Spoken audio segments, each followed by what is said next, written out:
நம்பகமான விஷயங்களை தொடர்ந்து உரையாடி வருகிற நியூஸ் ஃபோக்கஸ் தமிழ் சேனலை சப்ஸ்கிரைப் பண்ணுங்க. தொடர்ந்து ஆதரவு தாருங்கள்.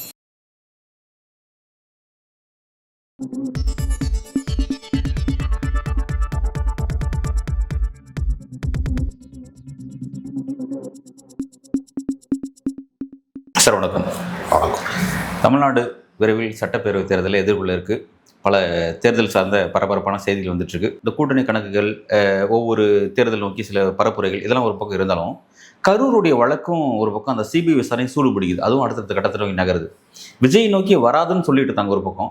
ஆனால் திடீர்னு சம்மன் அனுப்பியிருக்காங்க விஜய்க்கு. பொங்கலுக்கு முன்பே வந்து விஜய் விசாரிக்க இருக்காங்க 12ஆம் தேதி. என்ன கணக்குகள் நோக்கி இந்த சப்ஜெக்ட் நகர்ந்துட்டு இருக்கு, நீங்கள் இதை எப்படி பார்க்குறீங்க? தமிழ்நாடு அரசு எல்லாருக்கும் பொங்கல் பரிசு அறிவித்தது மாதிரி விஜய்க்கு ஒரு பொங்கல் பரிசை மத்திய அரசாங்கம் சிபிஐ விசாரணை மூலமா 12ஆம் தேதி வாங்க, ஒரு மோடி பொங்கல் ஒன்று இருக்கு உங்களுக்கு, இந்த மாதிரி கூப்பிட்டுருக்காங்க. இவரை பார்ப்பதற்காக, இவர் முகம் பார்ப்பதற்காக, இவரை சந்திப்பதற்காகத்தான் அந்த கூட்டமே ஆர்கனைஸ் ஆச்சு. இவர் காலதாமதமாக வந்ததுனாலதான் காலன் உள்ளே வந்தான், யமனாக வந்தான். இப்போ கூட நீங்க பார்த்தீங்கன்னா ஜனநாயகனுடைய படத்துல ஒத்தையில நிற்கிற யமன்டாயுமே அப்படின்னு பாட்டு இருக்காங்க. உண்மையிலேயே அன்றைக்கு ஒத்தையில நின்ற யமனாக அந்த மக்களுக்கு மாறியதே இவர் தான். அதனால ஆர்கனைஸ்டா அந்த இதை கூட்டத்தை ஏற்பாட்டாளர்களாக இருக்கிறவங்க, அந்த கூட்டத்திற்கு பாதுகாப்பு வழங்கியவங்க, உடன் பயணித்தவர்கள் என்று யார் மீது குற்றச்சாட்டு சொன்னாலும் முதன்மை குற்றவாளியாக கருதப்பட வேண்டியவர் யாருன்னா விஜய் தான் முதன்மை குற்றவாளி. அவருக்காகத்தான் அந்த கூட்டம் ஏற்பாடு செய்யப்பட்டது. அவர் உத்தரவுக்கு தான் அந்த ஒட்டுமொத்த கூட்டமும் கட்டுப்படும். அப்ப அவர் நினைத்திருந்தால் இது மாதிரியான அசம்பாவிதங்களை தவிர்ப்பதற்கு ஒரு முயற்சியாக செய்திருக்கலாம். அவர் கண்ணு முன்னாடி தான் எல்லாரும் செத்து விழுந்தாங்க. அவரு தண்ணி பாட்டில் தூக்கி எரிஞ்சதை நம்ம பார்த்தோம், ஆம்புலன்ஸுக்கு வழி கொடுங்கன்னு சொன்னதை பார்த்தோம், காவல்துறைக்கு நன்றின்னு சொன்னதை பார்த்தோம், பாட்டுக்கு 10 ரூபான்னு பாட்டு பாடினதை பார்த்தோம். எல்லாமே நம்ம எல்லாருடைய கண்களிலும் காட்சி ஊடகங்களிலும் எல்லாருமே தொலைக்காட்சியிலையும் பார்த்தது தான். அதனால இவரை விட்டுட்டு விசாரணை செய்தால் அது விசாரணை முழுமை பெறாதுங்கிறதுனால பல மணி நேர விசாரணை ஏற்கனவே ஆதவர்ஜுனா, நிர்மல்குமார் எல்லாரோடையும் நிகழ்ந்தது. அதனால இது ஏதோ எல்லாத்துக்குமே புஷி ஆனந்த் தான் பொறுப்பு. புஷி ஆனந்திட்ட கேட்டால் எங்கள் கரூர் மாவட்ட செயலாளர் மதியழகன் தான் பொறுப்புன்னு யாரையாவது காட்டிக்கிட்டே இருக்கிறாங்க. அதனால முதன்மை குற்றவாளியாக கருதப்பட வேண்டியவர் விஜய் தான். அவரை நோக்கி விசாரணை மையம் அழைப்பு விடுத்திருப்பது என்பது சரியான திசையில தான் விசாரணை போகிறது என்பதை போன்ற ஒரு தோற்றத்தை உருவாக்கி. இவரை விசாரிக்காம மத்தாலெல்லாம் விசாரிச்சாங்கன்னா அவர்கள் பாரபட்சமாக நடத்துகிறார்களா, மற்றவர்கள் மீதெல்லாம் விசாரிக்கலாம், சாமானியர்களை விசாரிக்கலாம், ஒரு இவ்வளவு பெரிய ஸ்டார் அந்தஸ்து இருக்கக்கூடிய இவர் மீதான விசாரணை என்பது பாரபட்சம் காட்டப்படுகிறதா என்று ஒரு கேள்வி அதற்குள்ளே இருக்கிறது. அந்த கேள்விக்கு பதிலளிக்கிற விதமாக முறையான விசாரணை தான் நடைபெறுகிறது என்பதை அறிவிக்கிற விதமாக 12ஆம் தேதி நீங்கள் வர வேண்டும் என்பதற்கான சம்மன் அனுப்பப்பட்டிருக்கிறது. இதை அவர் எப்படி சமாளிக்க போறாரு? ஏன்னா அங்கே போய் சிஎம் சார் நான் மாடியில் தான் இருப்பேன், கீழே தான் இருப்பேன்னு சொல்லி அங்கே போய் சொல்ல முடியாதுல்ல. அங்கே செந்தில் பாலாஜி தான் எல்லாரையும் தள்ளி விட்டார் கீழே, தண்ணி தாகமாக இருந்தது காரணம் அந்த ஏரியாவில் தண்ணி பாட்டு சப்ளை அவர் தான் தடை செஞ்சார் அப்படின்னு சொல்ல முடியாதுல்ல. இல்லை, அப்படி இவர்கிட்ட ஒரு முக்கியமான வேலிடான பாயிண்ட் இருக்குல்ல, தொடர்ச்சியாக அதில் மிகப்பெரிய சதி நடந்ததுங்கிறது இவர் சொல்லிட்டே தான் இருந்தார். ஸோ இப்போ அதை சிபிஐ விசாரணை சொல்வதற்கான ஒரு வாய்ப்பு இருக்குல்ல. யார் வேண்டுமானாலும் கட்டுக்கதைகளை கட்டவிழ்த்து விடலாம். ஆதாரம் வேணும்ல. விசாரணைன்னு வருகிற போது என்ன ஆதாரத்தை சமர்ப்பிப்பார்கள்னு ஒரு கேள்வி இருக்குல்ல. அந்த ஆதாரமே இல்லாம அவங்க கேட்பாங்களா? இல்லை, அந்த ஆதாரமே இல்லாம தான் விஜய் தொடர்ச்சியா பேசுறாரா? அதுல என்ன சந்தேகம் உங்களுக்கு? ஒரு கற்பனாவாதமாக ஒன்றை உருவாக்க பார்க்குறாங்க. அவர் பகிரங்கமாக அந்த நெரிசல் சம்பவத்திற்கு நான் வருந்துகிறேன், மன்னிப்பு கோருகிறேன் அப்படின்னு அவர் சொல்லியிருந்தார்னாலே அந்த பிரச்சனை தனிந்திருக்கும். அந்த பிரச்சனையை வளர்த்தெடுத்தது, அரசியலாக்கியது, அதை அடுத்த கட்டத்துக்கு கொண்டு போனது எல்லாமே விஜயினுடைய ஒரு மோசமான செயல்பாடு. ஒரு பிரச்சனையான நேரத்தில் தான் ஒருத்தனுடைய அசலான குணம் வெளிப்படும்னு சொல்லுவாங்க. நீங்கள் கஷ்டப்படும் போது ஆபத்தில் அறியலாம் அருமை நண்பனைன்னு ஒரு பழமொழி இருக்கிறது. பிரச்சனை வருகிற போது சில பேர் என்ன பண்ணுவான்னா பின்னங்கால் பிடரில் அடிக்க ஓடி போயிடுவான். ஏறத்தாழ இவர் அதைத்தானே செஞ்சார். அங்கிருந்து தபுஷனை ஓடினார். அந்த மக்களோடு மக்களாக அவர் நிற்கலையே. அவர்களுக்கான நிவாரணம், அவர்களுக்கான மருத்துவ உதவி, அவர்களுக்கான அவசர சிகிச்சை பிரிவு, அதற்கான உடனடியாக அதை நான் ஏற்றுக்கொள்கிறேன் எந்த அறிவிப்பும் இல்லை. அத்தனை பேருமே தலைமறைவானதை பார்த்தோம். அதனால சிபிஐ விசாரணை ஒரு நியாயமான விசாரணையாக மாற வேண்டும் என்பதுதான் எல்லாருடைய எதிர்பார்ப்பும். அதற்கு உள்நோக்கம் கற்பிப்பது என்பது நம்முடைய நோக்கம் அல்ல. ஆனால் அப்படி ஆனதற்கான சாத்தியங்கள் நிறைய இருந்திருக்கு என்பதனால நம்ம அந்த கண்ணோட்டத்தையும் பார்க்க வேண்டிய கட்டாயம் இருக்கிறது. அதை தாண்டி 12ஆம் தேதி விசாரணையில் அவர் என்ன பேச போறாரு, என்ன சொல்ல போறாரு, அவர் எப்படி விசாரிக்க போறாங்க என்கிற ஒரு எதிர்பார்ப்பை உருவாக்கியிருக்கிறார். பலரும் சொல்லிட்டு இருந்த விஷயம் என்னன்னா இந்த கரூர் விவகாரத்தை சிபிஐ ஹேண்டில் பண்றது அப்படிங்கிறது பார்த்தா அது கூட ஒரு தேர்தல் கணக்கும் இருக்கு, அதை நோக்கி அதை கொண்டு போகுது அப்படின்ற மாதிரி சொல்லப்பட்டு இருந்தது. இப்போ நம்ம அதோட லிங்க் பண்ணி பார்க்கலாமா? ஜஸ்ட் இது விசாரணை, இது எலெக்ஷன் தனித்தனி வெவ்வேறு அப்படின்னு. சிபிஐ திடீர்னு ரைடு போடுறாங்கல்ல, திடீர்னு யாராவது அமைச்சர் வீட்டுக்கோ அல்லது சினிமா தயாரிப்பாளர் வீட்டுக்கோ வருமான வரி ஏதோ ஒரு பிரச்சனைகளுக்கு சிபிஐ விசாரணை வருதுல்ல, அது என்ன டெல்லியிலேருந்து வருது? டெல்லியில் அவர்களுடைய தலைமையகம் இருக்கிறது, சென்னையிலேயும் அவர்களுக்கான அலுவலகம் இருக்கிறது, சாஸ்திரி பவனில் சிபிஐக்கான அலுவலகம் இங்கே இருக்கிறது, ஏன் மதுரையில் கூட சிபிஐ அலுவலகம் இருக்கிறது. அப்போ ஏன் டெல்லிக்கு கூப்பிடுறாங்க விசாரணைக்குன்னு ஒரு கேள்வி இருக்குல்ல. அங்கே தான் தேர்தல் கணக்கு இருக்கிறது.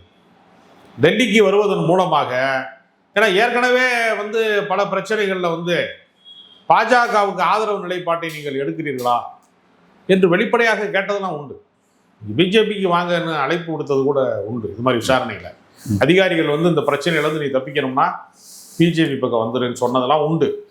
அதனால இந்தியா முழுக்க நடைபெறக்கூடிய எல்லா குற்றச்சாட்டுகளுக்குமே ஒரே ஒரு தீர்வு, சர்வலோக நிவாரணி மாதிரி பிஜேபி கிட்ட சரணடைவது தான் அப்படின்னு ஒன்று இருக்கு.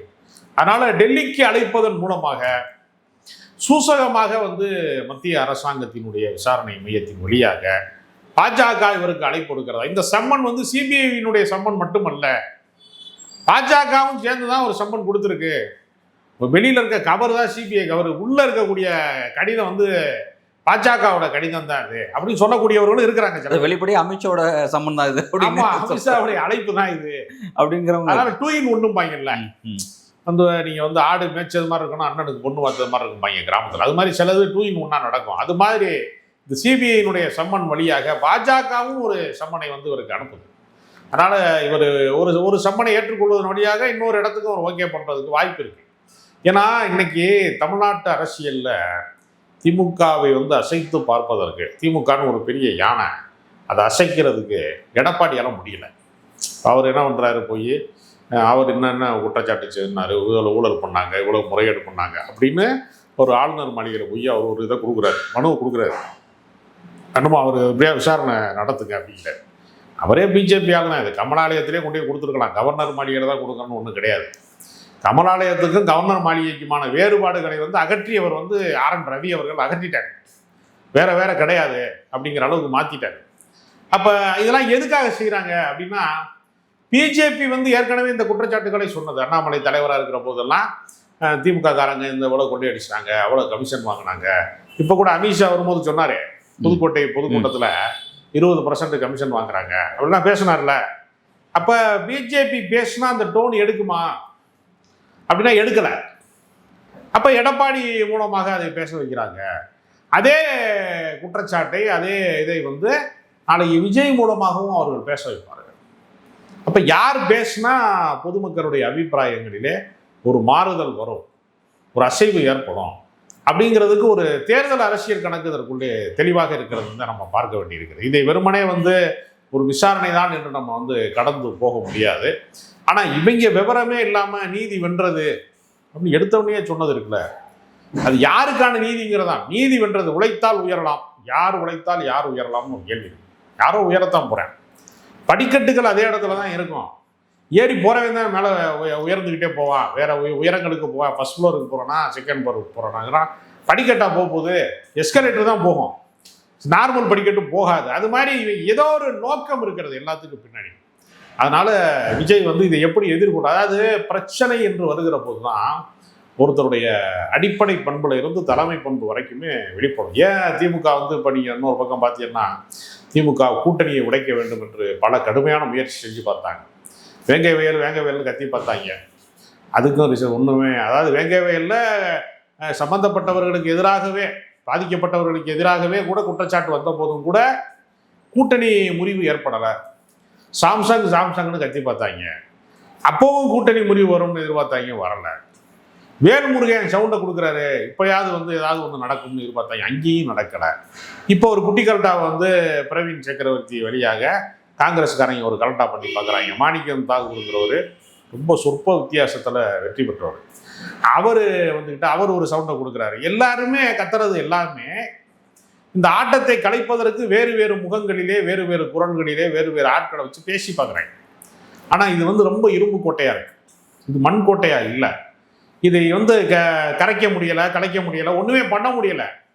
அதனால இந்த சிபிஐ விசாரணைக்கு விஜய் அழைப்பதன் மூலமாக ஏதாவது ஒரு அரசியலில் வந்து ஒரு அசைவை உண்டாக்க முடியுமா? ஏன்னா என்டிஏ கூட்டணிக்குள்ள விஜய் வந்தால் மட்டும்தான் விஜய்க்கு வந்து எதிர்காலம் இருக்குன்னு தமிழிசை சவுந்தரராஜன் வெளிப்படையாக சொல்றாங்க. அதையும் சிபிஐனுடைய சம்மனையும் பொருத்தி பார்க்க முடியுமா அப்படின்னு ஒரு கேள்வி இருக்கு. அப்ப வந்து தமிழிசையினுடைய குரலுக்குள்ள சிபிஐனுடைய எதிர்கால நடவடிக்கை இருக்கிறதா, அல்லது அமித்ஷாவின் குரல் ஒளிந்திருக்கிறதா? அப்ப இந்த அழைப்புக்கு பின்னாடி வேற ஏதாவது மர்ம முடிச்சுக்கள் வந்து அவிழ்க்கப்படாமல் இருக்கிறதா, அரசியல் முடிச்சுக்கள் இருக்கிறதா என்பதெல்லாம் ஒரு சந்தேகத்துக்குரியதாகத்தான் இருக்கிறது. ஏனென்றால் எப்பொழுதுமே ஒரு அதிகார மையம் வந்து ஒரு அரசுக்கு கீழே தானே இயங்குகிறார். நீங்க கலெக்டரா இருக்கிறாரு, கலெக்டர் நடவடிக்கை எடுத்தான்னு நம்ம சொல்லுவோம். ஆனா உண்மையிலேயே கலெக்டருக்கு மேல ஒரு உத்தரவு போடுவதற்கு ஒருத்தர் இருக்கிறாங்க, தலைமைச் செயலாளர் இருக்காங்க, அல்லது ஒரு அரசு, ஒரு மாநில அரசு இருக்கிறதுன்னு சொல்றது மாதிரி என்னதான் நீங்க வந்து சிபிஐ விசாரணை வருகிறது என்று சொல்லி கொண்டாலும் அதற்கு மேலாக வந்து மத்திய அரசாங்கத்தினுடைய அழுத்தமும் அதற்குள்ளே இருக்கிறது என்பதுதான் பல விசாரணைகளிலே வெளிப்பட்ட ஒரு உண்மையாக இருக்கிறது. அதனால நிச்சயமாக விஜய் வந்து இதை எதிர்கொள்வதிலே அவருடைய திணறல் இருக்குல்ல, அவருடைய அச்சம் இருக்குல்ல. ஏன்னா அவரு எந்த எதிர்ப்பையும் பார்க்காமல் வளர்ந்தவர். அவர் காடு மேட்டில் முளைச்ச கள்ளி செடி கிடையாது, அவர் நிழல்லே வளர்ந்த குரோட்டன்ஸ் மாதிரி. அவர் குரோட்டன்ஸுக்கு ஒரு நாள் தண்ணி ஊற்றலைனாலும் அது வாடி போயிடும். அதனால அவரை பொறுத்தவரையில் அவர் பிரச்சனைகளை சந்தித்து, பெரிய பெரிய துயரங்களை சந்தித்து, வறுமை, அவமானம், புறக்கணிப்பு அப்படிலாம் வளர்ந்தவர்களாம் அவர் கிடையாது. அவர் குழந்தையா பிறக்கும் போதே அவங்க அப்பா வந்து ஒரு பெரிய சினிமா இயக்குனர் ஆயிட்டார். அப்போ அவங்க அப்பா தான் கொஞ்சம் கஷ்டப்பட்டிருக்காரே தவிர அவருக்கு வந்து பெரிய ஏற்றத்தாழ்வுகள் அப்படிலாம் கிடையாது. ஒரு பிரபல டைரக்டரோட மகன் அப்படிங்கிறதுனால அந்த சொகுசு வாழ்க்கைக்குள்ளே இருந்து தான் அவருடைய சினிமா பயணமே தொடங்குது. தோல்வி ஏற்பட்டால் கூட மறுபடியும் அதுக்கான முயற்சி செய்வதற்கான எல்லா சாத்தியங்களோட தான் அவர் வாழ்க்கை இருக்கு. அதனால அவர் வந்து இது மாதிரி விசாரணைகளை எதிர்கொள்வது, பிரச்சனைகளை எதிர்கொள்வது, மிரட்டல்களை எதிர்கொள்வது, அதை எப்படி அவர் எடுத்துக்கிறாருங்கிற பொறுத்து. பயந்துட்டா பாஜகவுக்கு ஆதாயம், அவர் பயமுறுத்தக்கூடிய அளவுக்கு இருக்கிறாரான்னு கேள்வி இருக்கு. ஏன்னா அவருக்கு வந்து பாஜக விஷயத்துல ஒரு தொடக்கத்துல இருந்தே ஒரு மென்மையான போக்கை தான் கையாளுறாரு. அதாவது ஒரு செடியை பறிக்கும் போது முல்லை வந்து மாநில அரசுக்கும் பூவை வந்து பாஜகவுக்கு தான் கொடுத்துக்கிட்டே இருக்காரு. அப்போ அவருடைய விமர்சனத்திலேயே பார்த்தீங்கன்னா ஒரு பாகுபாடு இருக்கு. பாஜகன்ற பேர் வெளிப்படையாக சொல்ல மாட்டேங்கிறாரு, எல்லாம் ரைட், ஓகே, அது புரிஞ்சுக்கிட்டு வந்து பிறப்போக்கும் எல்லாம் இருக்கும், வெறுப்பு அரசியல் அப்படிதான் சொல்றாரு. அதுக்கெல்லாம் காரணமானவர்கள் யாருன்னு முட்டை கடிதாசி மாதிரி, அட்ரஸ் இல்லாத கடிதம் மாதிரி தான் அவர் பேசினார். பாஜக எதிர்ப்பு என்பது ஒரு முனைமொழிங்கியதாகத்தான் அவருடைய கருத்து இருந்தது. அதனால அவர் மடங்கி போவதற்கான வாய்ப்பு மிக மிக அதிகம். ஏன்னா அவரால் தோல்வியை தாங்க முடியுமா அப்படின்னு ஒரு கேள்வி. தோல்வியை தாங்க முடியாது. அப்போ தோற்கடிப்பதற்கு எதிரி பலமான எதிரி அப்படின்னு அவரே சொல்றாரு. அதனால திமுகவை வீழ்த்துவது வந்து எளிதான விஷயமாக இல்லை என்பதை தான் அமித்ஷாவின் நடவடிக்கையும் காட்டுகிறது, பல கூட்டணி கட்சிகளுடைய நடவடிக்கையும் காட்டுது. ஏன்னா இப்போ சமீபத்திய ஒரு கருத்து கணிப்பு வந்தபோது கூட பாஜகவுக்கு ஆதரவான எந்த சூழலுமே இல்லை. நயினார் நாகேந்திரன் வந்து தலைமை ஏற்றது பாஜகவுக்கு பின்னடைவுன்னு ஒரு கருத்து கணிப்புல சொல்றான். அதனால அண்ணாமலைகிட்ட இருந்த வீரியம், வேகம், வளர்ச்சி, கவனிப்புலாம் வந்து இல்லை. அவர் வந்து ஒரு தனி மனித ஈர்ப்பு சக்தியோடு அவர் விளங்கினாரு. அந்த சக்தி வந்து இப்போ அவர் நடைபயணம் போனால் கூட யாருக்குமே தெரியாத அளவுக்கு தான் நடைபயணம் போறாரு.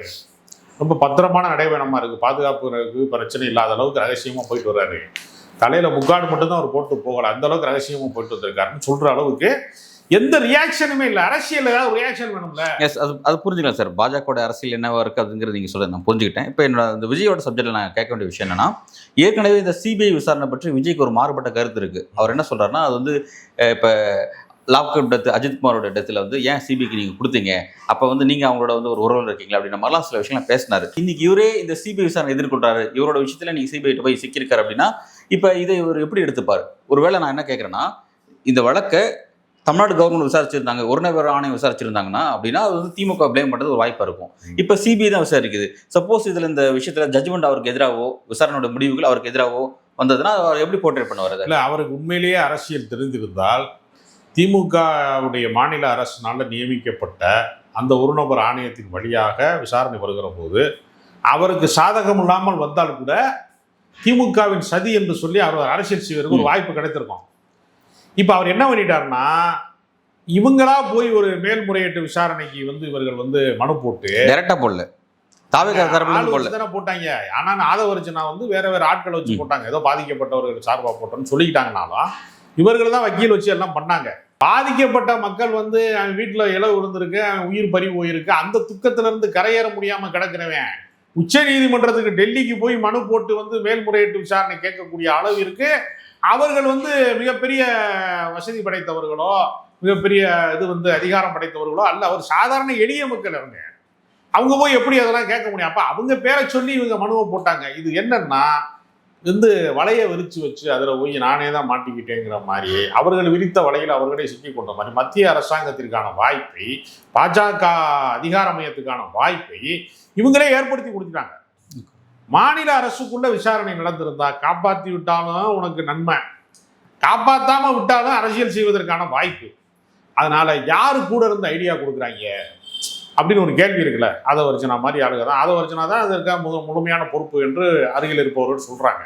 அப்போ ஆதவர்ஜனா கொண்டு போய் விஜய் குடுமிய பாஜக கையில கொடுத்துட்டாரு என்கிற ஒரு மிகப்பெரிய ஒரு குற்றச்சாட்டு வந்து ரகசியமாக முணுமுணுப்பாக பேசிக்கொண்டப்படுற இடத்துல தான் தாவேகா இருக்கு.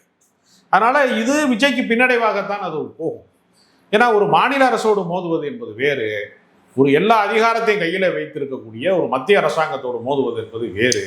ஏன்னா வளரக்கூடிய கட்சி, நீங்க வந்து தேர்தல் அங்கீகாரத்துல இருந்து சின்னத்துல இருந்து இன்னும் எதுவுமே உறுதி செய்யப்படலை, தேர்தல் ஆணையத்தின் அங்கீகாரம் உறுதி செய்யப்படலை, எல்லாமே சிக்கலாக இருக்கக்கூடிய அந்த நேரத்துல ஒட்டுமொத்தமாக பாஜகவிற்கு மொத்தமாக வந்து அடிமை சாசனம் எழுதி கொடுப்பதற்கான வாய்ப்பாகத்தான் இந்த விசாரணை முடியும் என்கிற அச்சம் வந்து பல பேரிடம் இருக்கிறது. தமிழக அரசியலோட அடுத்த கட்ட நகர்வு எதை நோக்கிங்கிறது பொறுத்து பார்க்கலாம். நன்றி.